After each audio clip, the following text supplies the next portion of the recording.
Muy buenas noches para todos. ¿Cómo anda Pablo Fernández? ¿Cómo está usted? Muy contento. Me alegro mucho. Leo Pereira. ¿Cómo le va? ¿Todo bien? ¿Qué quiere que le diga? Acá estamos adelante de las cámaras, que sí estamos bárbaros. Sí, todos felices bárbaro. siempre. Mañana descansamos. Mañana nos comemos tremendo asado. Lo mejor Yo es voy eso. a Minas, así que estoy Si contento. conseguís asado, viste que está Ya complicado. está, ya está todo abastecido. ¿Sí? Bueno. Yo me abastecí. Bueno, estamos acá trabajando y mañana vamos a descansar todos, pero justamente vamos a referirnos a los temas de actualidad. ¿Por qué? Bueno, porque decíamos que finalmente el Parlamento aprobó la reforma jubilatoria. El propio presidente salió a defenderla en un mensaje del que vamos a compartir un pasaje. Adelante. Obviamente, a veces cuesta imaginar el futuro, pero los números que hoy tenemos claramente indican que cada vez más los impuestos de los uruguayos se usan, se necesitan para de alguna manera solventar el sistema jubilatorio. Claramente, las jubilaciones de menor cuantía van a ser mayores que las que se pagan hoy en nuestro país. Yo me imagino no haber hecho el intento. Me imagino haber dejado pasar el tiempo. Decir que es urgente, decir que es necesario, asumir un compromiso y dejar pasar el tiempo. Yo no podría mirarlos a los ojos después, habiendo tenido las mayorías suficientes y la oportunidad de hacer las cosas, haberlo dejado pasar. Yo con tranquilidad les digo que hay reforma y estén tranquilos que si hay reforma, hay futuro. Es una parte condensada del mensaje del presidente que obviamente era mucho más largo, pero los puntos neurálgicos, o sea, esto era un barril sin fondo, iba directo al precipicio, había que hacer algo, todo el mundo lo reconocía. ¿Por qué? Porque vivimos más años, ¿no? Y entonces, bueno, eso se tiene que cambiar, porque no, a la plata va a pagar las jubilaciones de nuestros nietos. Lo otro, cómo se modificó y los más perjudicados, los que tienen jubilaciones más bajas, van a ser los más beneficiados, porque hay un suplemento solidario, ya lo estuvieron explicando, de Saldain y demás. Y bueno, finalmente lo otro más a nivel personal, dijo, voy a hablar en primera persona. ¿Cuántas veces analizamos acá el costo político? Decirle a la gente, te tenés que jubilar más tarde, tenés que laburar hasta los 65, según el año en el que haya nacido. Pero le decía, yo no los podría mirar a los ojos porque me comprometí a eso, entonces estoy cumpliendo con la palabra empeñada. Este mensaje tiene una intención política. El presidente es consciente de su peso, de su imagen, y es una forma y sabe que esto va a ser un tema para batallar en las elecciones, entonces con el que le van a pegar, con el que le van a desde pegar, Frente Amplio, como lo están haciendo. Y sabe que es un tema en el que tiene que dar una batalla y él se pone en la primera línea de fuego, sí, para dar esa batalla, sí, en defensa del gobierno, consciente de su peso y de que es una ley bastante impopular, bastante complicada para defender y que tienen que salir a defender, y sale él primero a dar esa pelea. ¿Sabes que yo la veo bastante complicada para defender? Es complicada para defender y sí. Claro, porque si me decís, tengo que laburar 5 años más, de frente dice, mirá, los hacen trabajar más, ¿no? Pero la alternativa, ¿cuál era, no? Bueno, sí, el problema que va a tener el Frente Amplio ahí, uno de los beneficios va a ser que le quede un flanco para pegar y pegar de esta forma, ¿no? Claro. Te suben la edad para jubilarte. Pero lo otro va a tener que explicar por qué durante 15 años de gobierno y reconociendo los propios líderes del Frente Amplio, los propios dirigentes, de que era una reforma necesaria, ¿por qué no la hicieron? Y después, esta es la reforma que tenemos y que plantea el gobierno. ¿Qué plantea el Frente Amplio como alternativa? ¿Hay una alternativa? El Frente Amplio no la tiene. Sacarle a los que tienen más plata. Esa es la consigna que se maneja así, sé, como un argumento. No ¿Pero sé. de dónde? ¿De dónde? Claro, no. pues. Sí, que será más aportes patronales, ponele, pero vamos, ya sabemos lo que cuesta tener un empleado hoy, ¿no? Y la carga tributaria que hay en el país. Pero es verdad lo que vos decís, sí. ¿Y ustedes Yo no qué ofrecen como critico alternativa? que critiquen la reforma del gobierno, pero muéstrenme una alternativa, por favor. Bueno, y hablando del Frente Amplio, vamos a compartir ahora unas palabras de José Mujica en el año 2011, diciembre de 2011, él era presidente, ¿no? Y está bueno contextualizar esto con el telón de fondo de las críticas que hoy hace el Frente. Hoy, cuando el Frente dice, miren esta reforma que los hace trabajar hasta los 65 años, vean lo que Mujica decía en el 2011, sobre todo el final de sus palabras, porque todo se sabe. Dentro de 20 años, ¿quién va a pagar la pensión de los viejos si la fuerza de trabajo se viene al suelo? Porque desde que el mundo es mundo, los jóvenes tienen que trabajar para aportar, para poder bancar a los viejos. Ahora, si los viejos se nos multiplican y no hay jóvenes en la fuerza de trabajo, ¿cómo hacemos? Este no es un drama que tengamos hoy, esto es una cosa que se viene en el tiempo. Y esto tenemos que tener conciencia. Tenemos que tener clara conciencia de las consecuencias sociales, porque vendrán gobiernos que tendrán que elevar la edad de jubilación 5 o 6 años para arriba. Y a nadie le va a gustar. Gurisas, llénense de coraje. Tengan hijos, por favor. Yo te digo, es increíble, pero es tal cual, porque vendrán gobiernos que van a tener que elevar la edad de jubilación 5 o 6 años, seguro 5 años, de 60 a 65, y a nadie le va a gustar. Nostradamus, Mujica, no, porque no hay mucho misterio, no había mucha vuelta. Por eso cuando Leo pregunta cuál es la alternativa, ya Mujica te estaba diciendo que lo que hay que hacer es esto, lo que se terminó haciendo.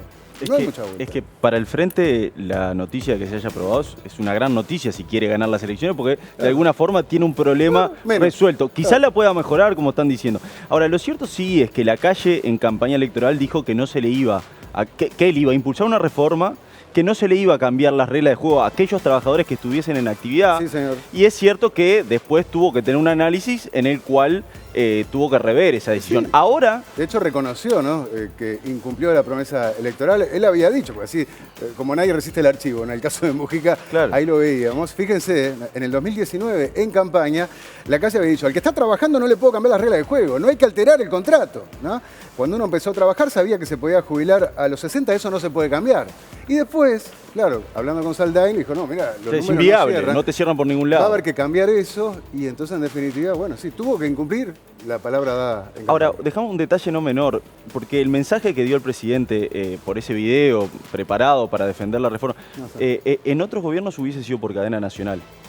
Ajá. Y no es menor que haya tomado una alternativa de decirle, miren, yo quiero informar a la población sin obligarlos a verlo, ¿no? Como es una cadena nacional. Sí. Y asumiendo que, porque yo decía el otro día, el presidente perdió 2-0, ¿no? En la batalla política. Ahora, con Cabildo Abierto y con el Partido Colorado en la negociación. Pero en la batalla institucional de tratar de solucionar este problema, que es un problema admitido por todos los partidos, y se anotó un poroto. Y bueno, más allá que sacar la reforma. Más allá que ahora tienen que defenderla por el país y explicarla en el debate político, como lo hemos hablado todo el tiempo. Sí. Pero acá en lo institucional hay una decisión de resolver un problema que era muy importante para todos. Por eso, ¿no? Puede tener algo de costo y puede tener algo de rédito, ¿no? a nivel político. ¿Van a salir los blancos a recorrer el país? Van a salir a recorrer. ¿Y de la coalición, de los otros partidos de la coalición también? Yo creo que van a ser más los blancos. ¿Sí? Bueno, y hablando de la coalición, ya les contamos. Y no me imagino a Manini. No lo imagino. Imagino va a ir a decir, no, yo la mejoré. Hablando de eso, hubo una silla vacía, ¿no? Para algunos sorprendentemente vacía, cuando estaba votando en el Senado. Vean ustedes las imágenes de la sesión cuando se aprobó la reforma. Ahí está Beatriz Argemón, dice vamos a votar, todos levantando la mano, y ven la flechita. Falta gente. Y falta Manini. Oh, ese sillón es el de Manini Ríos. No estaba Manini Ríos porque... Fue al baño. Porque no, tenía agendada una reunión con vecinos en Parque de Plata. Ponémelo de nuevo para que se vea, por favor, porque capaz que alguno dice no. Sí, efectivamente, esa silla, vos aquí, la gente que tiene que verlo en medio segundo. Vamos a votar por las alternativas que vas a expresar. Vos sabés que esto generó malestar en el presidente de la República. Sí, ¿cómo no? Y vos decís, ¿qué tiene lo que...? A ver, todo bien con los vecinos de Parque del Plata, le mando saludos, genial, ¿no? Sí. Pero digo, ya sabía que este día, después de lo que costó llegar a un acuerdo, precisamente con Manini, acusaron de chantaje, ojo, estuvo, ¿no?, en la parte oratoria, argumentando, defendiendo la reforma. A la hora de votar hubo un voto menos, porque Manini se fue a ese compromiso ineludible que tenía con los vecinos de Parque del Plata. Es una señal, molestó arriba. Que es muy difícil de entender, ¿no? Porque Manini incluso estuvo en sala argumentando, argumentando qué es lo que quería, quedar en la historia cuando sacaran la foto de quién había votado y quién no había reforma, no quedar ahí. Yo creo que Manini se maneja con unos códigos que a mí me cuesta entender y que no son los códigos de los políticos. Pero los no, porque uno cuando uno habla de códigos parece que son códigos mafiosos. Estoy hablando de otra cosa, de los códigos de la responsabilidad de estar en el momento, en el lugar donde hay que estar, ¿no? Sí. No es el primer desplante, porque digo, esto para el presidente de la calle Pou es un desplante. Sí, claro. No es el primero. Yo el otro día repasaba, en el acto de cierre de campaña, previo al balotaje de la coalición que se hizo en Parque del Plata, donde estuvieron todos los líderes, Manini Ríos no fue porque fue a cerrar en Tacuarembó. Ajá. Y ahí hay una señal, ¿no? Sí, pensando, claro. Sí. Bueno, perdón, yo por lo que sé, esto sí generó malestar en el de Presidencia de la República, donde dicen, de acá las elecciones, esto va a estar muy bravo. yo no sé si llamarle el fin de la coalición, pero que va a estar cada vez más tirante la cosa con el perfilismo de cada partido, ¿no? Procurando despegarse, marcar diferencias y, bueno, acarrear votos. Pero por otro lado, también hay otra cosa que está generando muchas tensiones. ¿Por qué? Porque saben que hay un proyecto de ley para deudas personales. Vos que estás en el clearing decís, Manini está proponiendo un proyecto de ley que el gobierno no se lo quiere llevar porque según el presidente del Banco Central es algo que cambia las reglas de juego. A todos nos gustaría que nos perdonaran las deudas, pero es una empresa la que te está prestando y si vos buscás determinado bien, quizás al final el resultado termina siendo negativo, porque después no te prestan, ¿no? Si te van a obligar por ley, ¿no?, a renegociar cosas contra el contrato que se había acordado. Lo cierto es que escuchen lo que Manini dijo, tirándole un ultimátum a sus socios de la coalición y sobre todo mirando al gobierno de cara a este proyecto de ley de deudores. Hemos dicho una y otra vez que si no hubiera solución legislativa por mala voluntad o por lo que sea, nosotros vamos a recorrer todos los caminos, incluso el del plebiscito si fuera necesario. Nosotros estamos poniendo plazos límites, si no hay solución en las próximas semanas, estoy hablando un mes más como máximo, si no hay una solución legislativa, vamos a recorrer el otro camino. El camino del plebiscito, que sería como último recurso. Pero antes, como ya Cabildo lo supo hacer con la ley forestal, ¿se acuerdan?, votó junto con el Frente Amplio en una curiosa alianza y salió esa ley forestal. ¿Y se acuerdan lo que pasó con esa ley forestal? Fue vetada por la calle. La vetó el presidente de la República. Bueno, en este caso, ojo, porque ya algunas notas como esa del diario El Observador están manejando la posibilidad de que Cabildo Abierto vote con el Frente por la ley de deudores. Como dice así, Cabildo advierte a los blancos que buscará juntar fuerzas con el Frente si no le responden por la reestructura de deudas antes del fin de abril. El fin de abril es hoy, aviso, ¿no? Sí. Hoy es 30 de abril. Y que yo sepa, no ha habido respuestas. Bueno, la información que yo tengo es que así como el presidente de la República vetó la ley forestal cuando Cabildo consiguió las mayorías junto con el Frente Amplio, si pasa algo similar con el proyecto de ley de deudores y podría vetarse también esa ley por parte del Poder Ejecutivo. ¿Y si se veta la ley, Cabildo va a salir a juntar firmas también? Manini dijo que sí. ¿Qué le parece? Plebiscito, dijo. ¿Te imaginas en época electoral, en época de elecciones, los dirigentes de Cabildo juntando firmas, pidiéndole firmas a la gente? La verdad es que ese es un plebiscito fácil de lograr. Vos le decís a la gente, tengo una ley para perdonarle la deuda. Claro. ¿Dónde hay que firmar, general? Y sobre todo el general pidiéndole Hay 1 millón de personas en el clearing, vos. A la gente del Frente Amplio, ¿no? Y ¿A bueno, quién le va a pedir firma? Y sí, a los del Frente. Y sí, por eso digo que de acá a las elecciones va a estar bastante picada la cosa. Bueno, estuvo picado también el día que se votaba la ley de la reforma jubilatoria, porque hubo paro al mismo tiempo. Paro, como dicen algunos de los sindicatos, el PIT-CNT que organizaba, ¿no? Porque estamos viviendo un atropello. A mí me gustaría entender cómo en un país democrático donde los representantes después de negociar todo lo que negociaron y conceder... Y echarle agua. Y echarle agua a la leche, bueno, te pueden hablar de atropello, precisamente, pero así lo catalogó y lo calificó el PIT-CNT. De punta contra la reforma y por eso ese paro. Ahora yo te pregunto, capaz que ustedes tienen alguna opinión al respecto. ¿El paro es válido? Porque, digamos, un paro de un sindicato para pedir aumento está dentro de la lógica de la actuación de un sindicato. Sí. Un paro contra el gobierno de Surinam es una barbaridad. Sí. Un paro contra una reforma que está en debate, donde no está claro que si beneficia o no a los trabajadores, donde hay diferentes posiciones, está bien, es válido que el PIT-CNT se transforme en la voz de los trabajadores diciendo esto golpea a los trabajadores, ¿es válido? Vos dijiste que no está claro. Para mí está clarísimo, pero lo que pasa es que es el relato, ¿no? El PIT-CNT de Frente Amplio dice que esto perjudica a los trabajadores. ¿Los perjudica en el sentido de que los tienen que hacer trabajar más? Sí, obvio. Ahora, en cuanto a la plata que van a cobrar, no.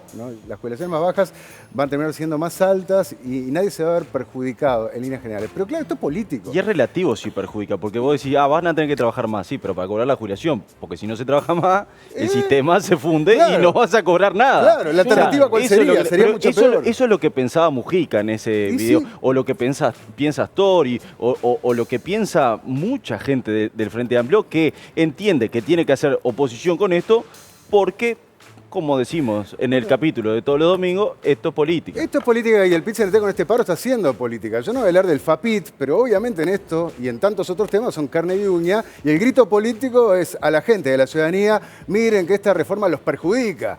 ¿Y todo esto para qué? Bueno, para sacar a estos del gobierno. Ese es el grito que supone el paro que buscaba eco en la ciudadanía. Un grito político otra vez va en contra de los intereses de los trabajadores, ¿no? Por lo menos en el corto plazo. ¿Usted se cree que el gobierno está escuchando la voz del PIT-CNT a ver si sigue adelante o no con la reforma? No, el gobierno va a seguir adelante. No. Y sin embargo este grito le rompe los oídos a los trabajadores que ese día se quedaron sin salud, se quedaron sin ómnibus, ¿sí? Se quedaron... Pregúntele a esa gente si está de acuerdo con el paro o si no. Es que no, siguen alejados del sentir de los trabajadores, el PIT-CNT. Sí, cuando ya estaba negociado era obvio que se estaba votando en el Parlamento y ningún paro lo iba a cambiar. Siempre está aquello que dicen los viejos dirigentes sindicales que los paros se ganan en la opinión pública y esto seguramente no ganase en la opinión pública. Además no iba a cambiar nadie, en ese sentido es inútil. Quizás no sea tan inútil en el sentido de ir preparando el tono político, el terreno político hacia la campaña. Tiene un sentido. Claro. Es inútil para parar una reforma, obviamente. Claro. Es útil para, en el terreno político, para la confrontación que se viene más adelante. Incluso lo votaron el día anterior. No fue tan preparado con tanta anticipación. Pero arrancás una campaña para ponerte a la gente a favor, dejando a la gente parada al frío. No, claro. Hay un detalle también. Claro, ese es el gran problema de que tienen estos paros y los que se pliegan o no, a veces el transporte se pliega, a veces no. Y ahora hay un detalle no menor, que en este momento, en el movimiento sindical, en el PIT-CNT, hay una lucha interna de poder por elecciones internas, ¿no? Está planteado el Congreso del Pueblo y de alguna forma los dirigentes entienden que hacer un paro y mostrar la fuerza de convocatoria los posiciona mejor en esa discusión. Bueno, perdón, y hablamos del transporte. En el caso de ASCOT, que es el sindicato de cooperativas de transporte, un paro que trajo cola. Porque algunos carnerearon y quisieron salir a trabajar. Y de hecho, yo no sé si está confirmado, por ahora no tuve la confirmación, pero sí se anunció que ASCOT estaba dispuesto, como veíamos ahí, a expulsar del sindicato a los trabajadores que no hicieron paro, ¿no? Esa fue la decisión, una decisión que hay que ver si se concreta, donde puede haber distintas opiniones a este respecto. Lo hablábamos el otro día, yo entiendo entendible la decisión del sindicato, porque uno cuando se afilia a un sindicato, asiste, vota en las asambleas y se define por mayoría. En un sindicato democrático se define por mayoría. Y entonces, si se decide hacer paro, vos estás afiliado y tenés que acatar. Y tenés que acatar las decisiones, porque si acatás cuando ganás, también tenés que acatar cuando perdés. Entonces, yo entiendo tu lógica. Pero además entiendo al trabajador que está afiliado a un sindicato que después no quiere acatar. Y bueno, ¿y entonces para qué querés seguir acompañando la lucha de ese sindicato? Está bien, pero yo te puedo decir esto, y es lo que me explicaba Pablo Mieres, el ministro de Trabajo con quien estuve hablando. Que vos integres un sindicato no quiere decir que te tenés que plegar a todas y cada una de las medidas. Vos podés entender que este paro en particular no es algo que amerite, ¿no? Que vos dejes de laburar. Más allá que es un tema de plata, ¿no? Yo hablé con gente y me dice, loco, yo sí paro y el presentismo no lo cobro. Y el presentismo es una plata. O sea, claro, es un sacrificio. pero cuando... Pero déjame explicarte algo que me decía Mieres que es importante. Está lo que se llama la libertad sindical negativa, que es un concepto, ¿no? Que es un concepto, te diría que casi sagrado, y es, vos participás en un sindicato, estás afiliado, más allá de entender la lógica tuya, ¿no? Es, bueno, ante todo, aunque estés afiliado al sindicato, tenés que tener la libertad de decir, no me pliego a determinada medida, por más que haya sido mi sindicato al cual yo estoy afiliado, y mucho menos expulsarlo. Hay normativa de la OIT, de la Organización Internacional del Trabajo, que justamente de ninguna manera permite echar a un integrante del sindicato porque no haya acatado una decisión. O sea que esto rompió todos los parámetros, pero por eso mismo no sé si no metieron marcha atrás y no se concretó. Por lo menos hasta ayer, esto yo no tenía idea de que se hubiera concretado. En fin. Yo creo que sí, cuando uno se afilia a un sindicato, asume algunas obligaciones. Yo estoy de acuerdo con Pablo acá. Yo creo que el sindicato tiene derecho a expulsar a aquellos que no acatan las decisiones, porque si no, es muy fácil. Cuando se vota con lo que yo propongo, voy para adelante, y cuando no, pues me quedo de la misma forma que los aumentos de sueldo que conseguí van para los no afiliados al sindicato. Pablo, yo estaría a favor de que los aumentos de sueldo no lo cobraran los los afiliados a los sindicatos. Lo van a Los que venir no a buscar están acá. afiliados a los sindicatos. Pero no es lo que escúcheme, ocurre, ¿no? usted, No es lo que usted hace fuerza contra la patronal, obtiene un momento sueldo y el tipo que no está afiliado al sindicato lo cobra a fin de mes. Yo creo que de manera solidaria los tipos estos deberían entregar la plata de cobra. Sí. No, pero aparte Pero, hay otra cosa. Cuando vos en un sindicato define, no quiero ir al caso puntual, pero cuando un sindicato define una estrategia de lucha para conseguir determinados derechos y lo vota por mayoría, si hay alguien de ese sindicato que no se plega a eso porque perdió en minoría y le está coartando la estrategia de presión. Y sí, pero O sea, no, es no somos entendible. ganados, es libertad, Está bien, libertad. pero Libertad entonces sindical el negativa, clásico rompehuelgas. ese concepto. Claro, el carnero. Pero perdón. ¿Sabe lo que pasa acá? Sí. Que cuando uno da ese paso Sí. de expulsar a la gente, no se queda ahí. ¿Tá? Bueno. ¿Qué fue lo que sucedió en este caso? Sí.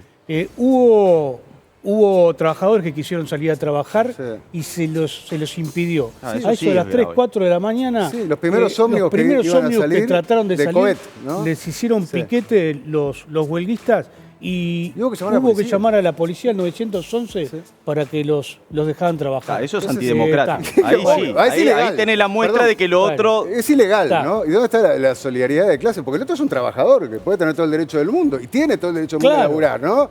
Hay paro, vos podés plegarte o no plegarte. Ahora, yo quiero laburar, me ponés los ómnibus para que no salga, hubo que llamar a la policía, después le bajaron los decibeles.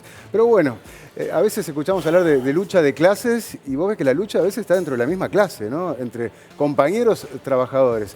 Pero en algunos de los discursos del Día del Paro lo que hubo fue odio de clase. No sé si vieron las palabras del dirigente de FUCBAN, Gustavo González. Vale la pena escucharlo. Adelante. Hoy quiero felicitar desde este estrado al dirigente sindical de la UNOT que a esta muchacha, Chetita, Victoria, de esta boca no es mía, le dijo, ella atrevidamente le plantea, ¿y qué va a hacer usted si se jubila tan joven? Y él la miró y le dijo, quiero llegar a ser profesor de historia para ayudar a las futuras generaciones. Eso es una respuesta. Eso es una respuesta digna. Y luego, nunca un cheto, nunca un burgués va a poder utilizar correctamente un proverbio popular. Un proverbio de eso que ahora le dicen bizarro. El presidente de la República planteó que van a votar una estafa. En mi barrio, cuando el lechero cortaba la leche con agua, estaba estafando a la clientela. Eso es lo que están haciendo hoy. Están votando igual que el que cortó a la leche. Esto lo dijo el presidente de la República. No sé por dónde empezar con todo esto, no sé si vale la pena, se comenta solo, ¿no? Pero esto del cheto y la cheta, Victoria Rodríguez y la calle, ¿no? Siguiendo con ese discurso, ¿no? que manifiesta ese odio de clase, por eso, ¿no? Porque si ella es cheta porque vive en Carrasco, él es cheto porque nació y vivió después en La Tabona, ¿y entonces qué? O sea, ¿alguien es mejor o peor por haber nacido en determinado lugar? Seguimos con estos discursos de barricada, de cuarta. Y ese representante de los trabajadores, yo digo, los trabajadores, ¿no? Incluso los que hicieron paro, ¿se identifican con ese discurso? Pero yo creo que no, por eso el PIT-CNT cada vez tiene menos simpatía, menos seguidores, menos credibilidad, porque se va aislando con este tipo de discursos tan reaccionarios. Pero que no, es decir, no, además de reaccionario es demagógico, ¿no? También. Es demagógico, totalmente demagógico. Además habla de burgueses, o sea, este tipo no sabe cómo se creó el Frente Amplio. ¿Usted se cree que los dirigentes del Frente Amplio eran obreros? Eran todos burgueses, Claro. Eran de clase media alta. Y la mayor parte de los votantes del Frente Amplio hoy son de clase media alta, viven en la costa. Miren cómo se vota. El Frente Amplio está perdiendo votos en los cantegriles, entonces no me jodan con esto de la burguesía. No, y los No, pero chetitos. aparte, y ser cheto está mal, o sea, Siempre es un eso, insulto, o sea, cheto es un insulto. Bueno, cheto es una cosa pero como... Bueno, acá lo usa como insulto. Acá lo usa como insulto. Bueno, pero está mal. ¿Por Porque venimos a hablar de la integración, de la apertura? Si yo quiero ser cheto, no sé, ¿vos qué sos? ¿Sos cheto o sos progre? Se me nota. No, pero por eso, cada uno es como quiere, no tiene que ser un insulto. Acá lo está usando como insulto, como agravio, pretendiendo dividir, pretendiendo agrietar. Exacto. Y la verdad que un dirigente sindical o un dirigente de cualquier cosa no debería tirar esos fuegos, esos incendios, si un cheto contra una persona que, además, contra Victoria Rodríguez, no contra el presidente. No, pero aparte sería grave contra el presidente. Pero aparte contra Victoria Rodríguez. Pero aparte la acusa por haberle hecho una pregunta al dirigente de la UNOT. Y la pregunta que le hizo Victoria es totalmente lógica, ¿no? Claro, usted se piensa jubilar. ¿Quién de ustedes? No sé, capaz que algunos sí. Me encantaría jubilarme a los 60. Usted dice, no, yo ni loco. Digo, el tío Néstor, que le mandé feliz cumpleaños, se anotó para el censo, ¿no? Tiene 70 y largos años. Me dice, ni me llamaron, no me dieron ni bola. Y a mí me gusta laburar y quiero laburar. Y en el caso de él no lo dejan. Vivimos más y mejor, y es lógico que quiera laburar. Pero aparte, yo le digo al señor de Fugman, González, que precisamente la ley que se votó en el Parlamento, una de las cosas que permite es que te puedas jubilar y seguir trabajando, ¿no?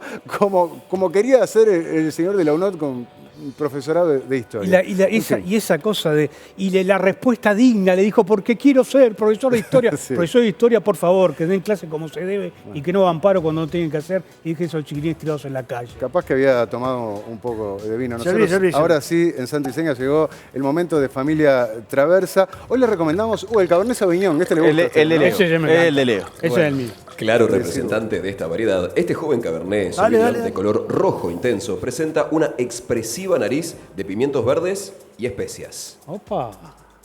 Cosechamos la mejor genética de uvas para obtener el vino más elegante e intenso. El trabajo artesanal y la tecnología nos han permitido convertirnos en la bodega uruguaya que más exporta. Vinos Traversa, el vino de nuestro tiempo. El recomendado. Salud, Nacho. El recomendado de hoy, Cabernet Sauvignon de Familia Traversa. Este vino es un gran compañero de las carnes rojas al horno o asadas, así como de guisados y estofados. Ideal para mañana, entonces. Y bueno, traigan las carnes rojas ahora. ¿Qué pasa, Gofi? Salud. Salud. Salud con Familia Traversa, el vino de nuestro tiempo. Qué rico vino. Le gustó el Cabernet Sauvignon. Yo sabía que era. El Taná no es de sus preferidos, pero el Cabernet Sauvignon me raspa el paladar. Bueno, qué delicado. Señores, cambiemos de tema, ¿no? Nos ponemos serios. Ustedes saben que una de las noticias judiciales de esta semana fue la absolución sorpresiva, ¿no? Yo la verdad que no me lo esperaba, por lo menos en estos tiempos, pero de esos 3 jóvenes acusados de la no violación grupal en el cordón, después de más de un año, ¿no? Porque este episodio ocurrió en febrero del año pasado. Estos chiquilines estuvieron 4 meses presos, ¿no? Después el régimen pasó al de arresto domiciliario porque el fiscal Raúl Iglesias, ¿se acuerdan, no? Sí. El poco tiempo que estuvo frente a la Fiscalía de Delitos Sexuales pidió que lo mandaran para su casa, así lo entendió la jueza en su momento, pero también, ¿no? Tenía que estar allí, después se les permitió progresivamente en un degradé que pudieran salir mayor cantidad de horas. Pero la noticia es que la justicia sobreselló, ¿no? Sobreselló quiere decir que los encontró inocentes, ¿no? A quienes habían sido imputados por esta denuncia, más allá de que la defensa de la, no voy a decir víctima, ¿no? La defensa de la denunciante, porque si acá hubo un sobreseimiento no podemos hablar de víctima. En todo caso, las víctimas son los chiquilines, ¿no? Que se comieron este garrón durante más de un año. Pero apelaron y hay que ver cómo termina esto, eventualmente dentro de unos días o dentro de unos meses, ¿no? Porque esto puede seguir. Sí, Pereira, lo escucho. No, este concepto de que todo lo que dice la supuesta víctima en principio es verdad y tiene razón. Ahora, ¿qué pasa con estos chiquilines? Desde febrero, acusados de violadores en los medios de comunicación. Febrero de 2022. Sí. De febrero de 2022, en los medios de comunicación, en las redes, ya eran violadores, era la manada. Se hablaba de la manada de violadores. ¿Cómo se le devuelve a estos chiquilines ahora? Bueno, yo entrevisté al padre de uno de ellos. El padre, un militar retirado, ¿no? Fue profesor de baby fútbol. La entrevista la pueden escuchar en Azul FM, digo, pero desde el primer momento cuando hablaba con él, parecía un tipo derecho, dice, lo fue a encarar, ¿no? Y le dijo, de acá no se van hasta que me cuenten la verdad. Y si eso llegaba a ser verdad, yo voy a ser el primero de chaparle los pelos y llevarlo a la policía. Porque obviamente que eso está mal.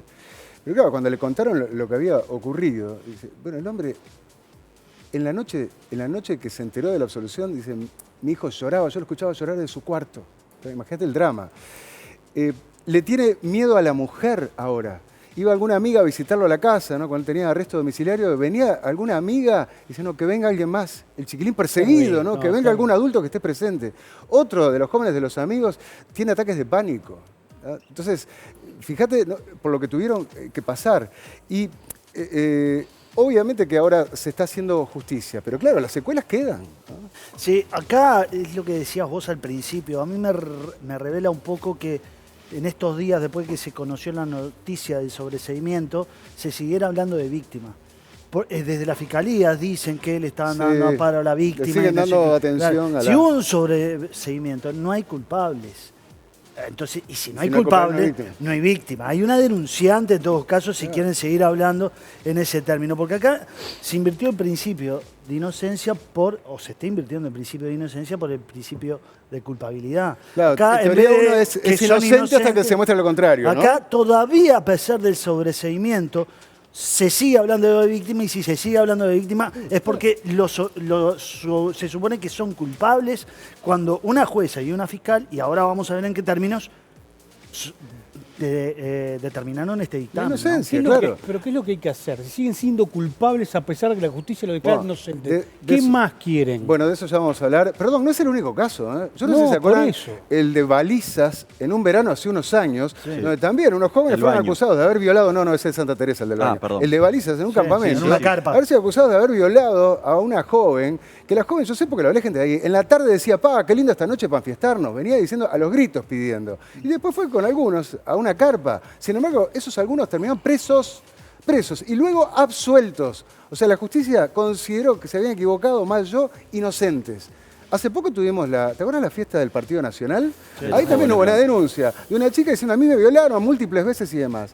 Quedó archivado después. Sí. Pero ¿quién le devuelve a los guachos que tuvieron en cana todo ese tiempo el escarnio público? O incluso también en el caso de la violación de la fiesta del Partido Nacional, el escrache, porque los nombres salieron en varios lados también. En redes, y no es casualidad que está pasando esto. Por eso es grave y va mucho más allá de que la justicia a veces, puede fallar. Eso es lo que me parece más delicado, lo que hay de fondo, ¿no? Y de cómo por algo hemos hecho una cantidad de informes a este respecto, donde desde la ley está mal, pero también la posición militante de algunos magistrados y magistradas, jueces o fiscales, ¿no?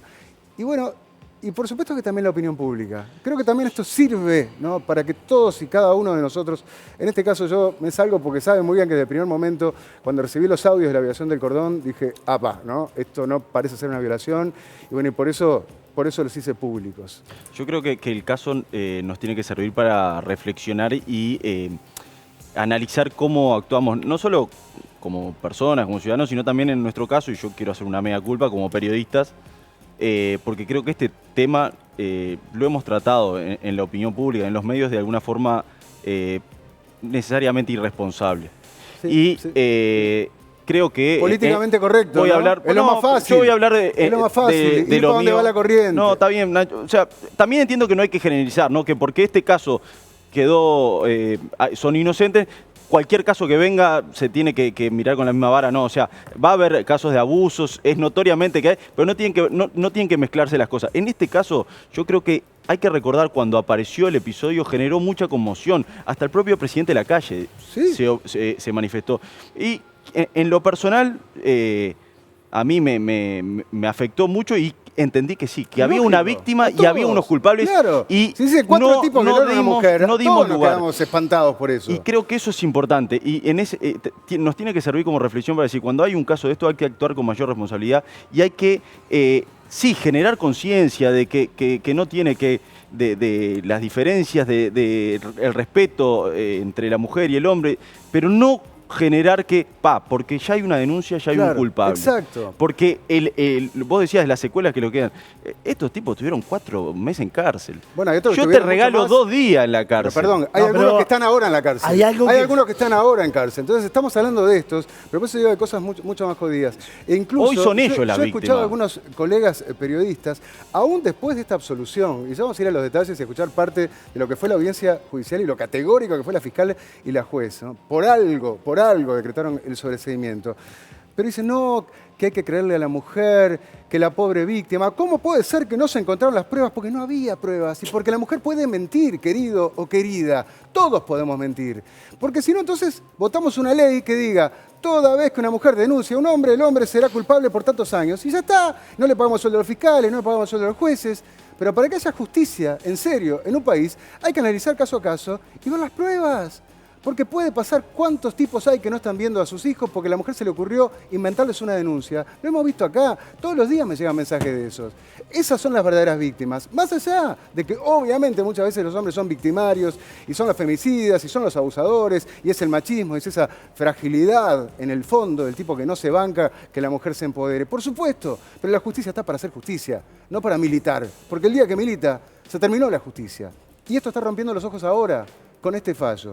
Yo quiero reconocer a la fiscal del caso, Judith Rodríguez, que tiene un perfil muy bajo, no quiso dar notas, pero que puso los ovarios arriba de la mesa, porque mirá que una fiscal del caso ya pida el sobreseimiento. O sea, no fue que ni a siquiera juicio. vas a juicio. Claro. Eso es lo que hay que entender, porque la lógica con este nuevo código que tenemos, bueno, se va a juicio oral, es la más fácil. Vamos a juicio y ahí se verá.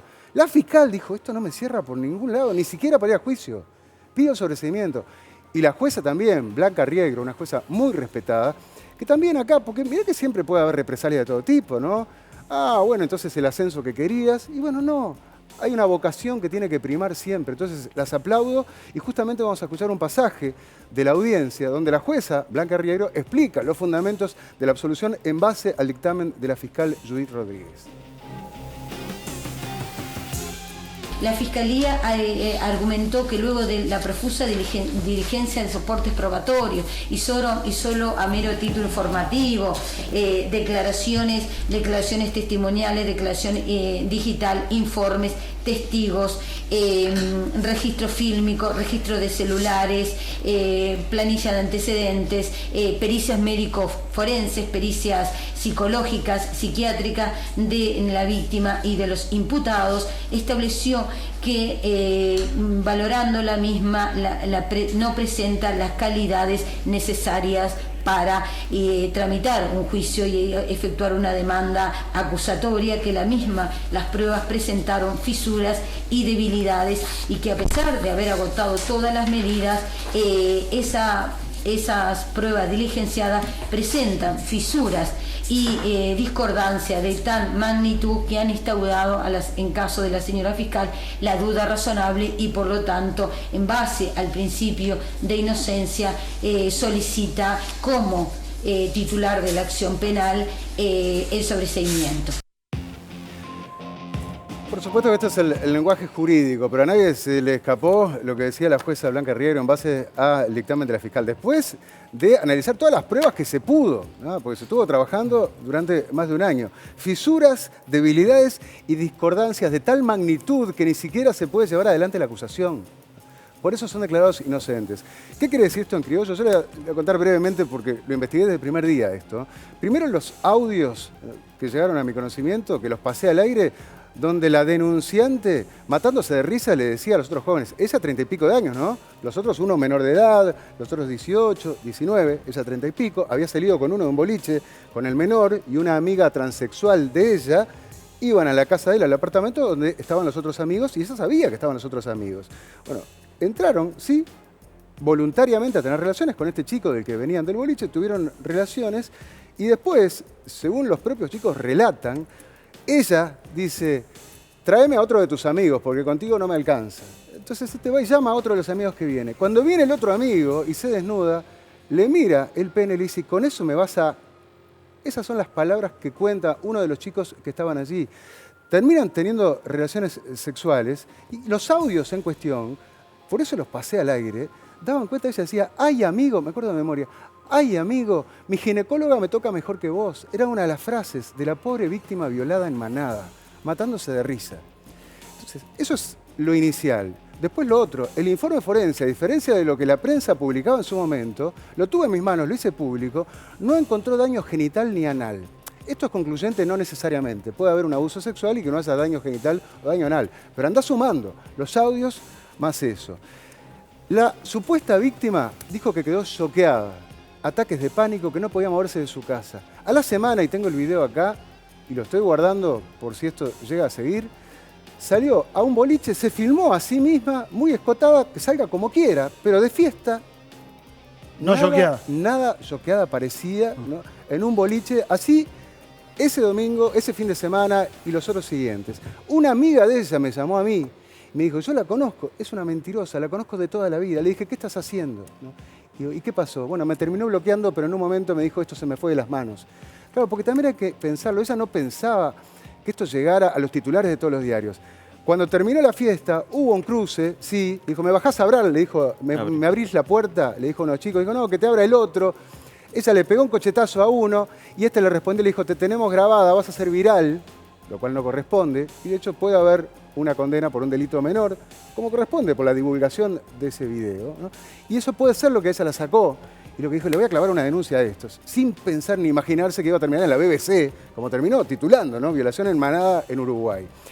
Además de esto, hubo un testigo clave, y esto me lo declaraba el doctor Martín Frustacci, abogado de los chicos, cuando lo entrevisté en la radio, un testigo clave cercano a la supuesta víctima, que fue a declarar y dijo, ella misma me confesó que esto había sido consensuado, que esto no fue una violación.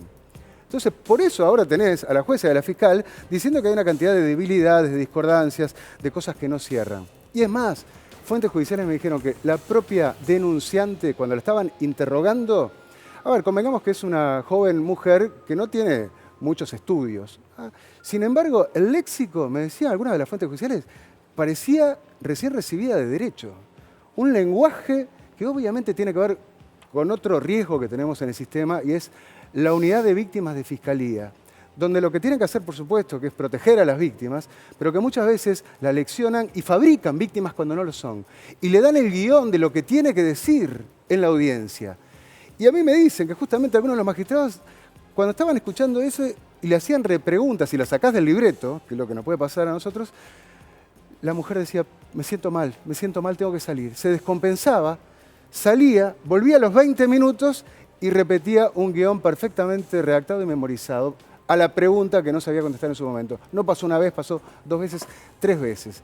Por todas estas cosas es que la mentira se cayó a pedazos y que la fiscal dijo, acá tiene que haber un sobreseimiento y lo hizo suyo también la jueza. Este es el riesgo que existe hoy, que en este caso lo pagaron estos 3 chiquilines, pero que todos los días, todos, nosotros y nuestros hijos estamos expuestos. Por eso es preocupante, por eso es peligroso. Dejamos el tema por acá, no sé si quieren comentar algo más a este respecto, pero quiero recordar la encuesta que planteamos, que acá Leo me decía, che, y al plantear esta encuesta, y de alguna forma nos estás poniendo en duda lo que la justicia falló, y sí, porque yo sé que mucha gente duda, y quiero saber cuál es el sentir de la opinión pública. Vamos a plantear esa pregunta que están viendo allí en pantalla. ¿Qué piensan de los jóvenes absueltos por la violación grupal del cordón? Si son culpables o si son inocentes, pueden votar como siempre, @SantoTV4. ¿Por qué alguien después de que la justicia se expidió sigue pensando que son culpables? Yo me la planteé esa pregunta. ¿Por qué? Mira, te voy a decir una cosa. Explicaciones. Sí, dale. Te voy a decir una cosa. Cuando estábamos planteando, Pablo estaba planteando la responsabilidad de cómo cubrir. Acá, cuando el caso primero se presenta como una denuncia, entonces la primera reacción, vamos a abordar una denuncia de violación grupal, qué grave, chico, que no sé qué, que no sé cuánto. Cuando surgen las primeras objeciones, hubo un sector que lo que cuestionó fue las objeciones y no cuestionar la denuncia. Y se nos decía que lo estábamos abordando mal y nos decían, ¿cómo nos animan a decir que es una víctima? Claro. No ponen denunciante, tienen que poner víctima. Y hubo una presión hacia los medios, que la ganaron. Yo creo que acá hay 2 cosas. Por un lado, a veces yo asumo mi responsabilidad. ¿Sabes qué pasa?